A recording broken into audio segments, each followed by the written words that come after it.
Step inside Caribbean Twist and you're welcomed by a spread of flavorful dishes and the Dominican woman behind them.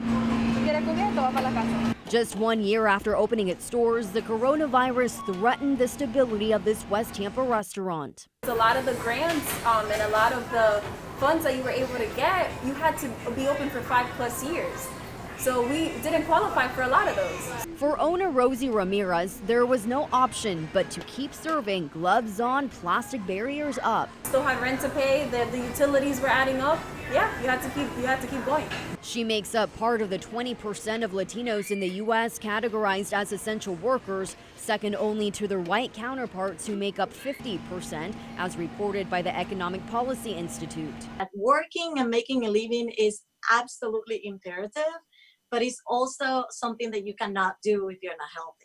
This hits home for Dr. Elimaris Perez Colon. She's seen dozens of Latinos fight for their lives in the COVID unit and ICU at Tampa General Hospital at a much higher rate than any other ethnicity. We have collected data from about 3,000 patients that are COVID confirmed in the hospital county.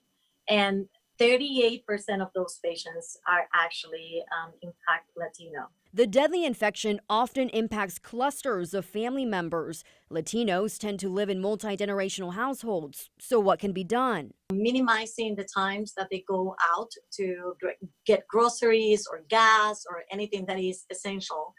And kind of designating someone who is going to do so. So it's not everyone in the household is going to get exposed. Genetics and a predisposition to certain diseases like high blood pressure, diabetes, and asthma poses a larger battle for recovery. It's just important that you just show up before it's too late.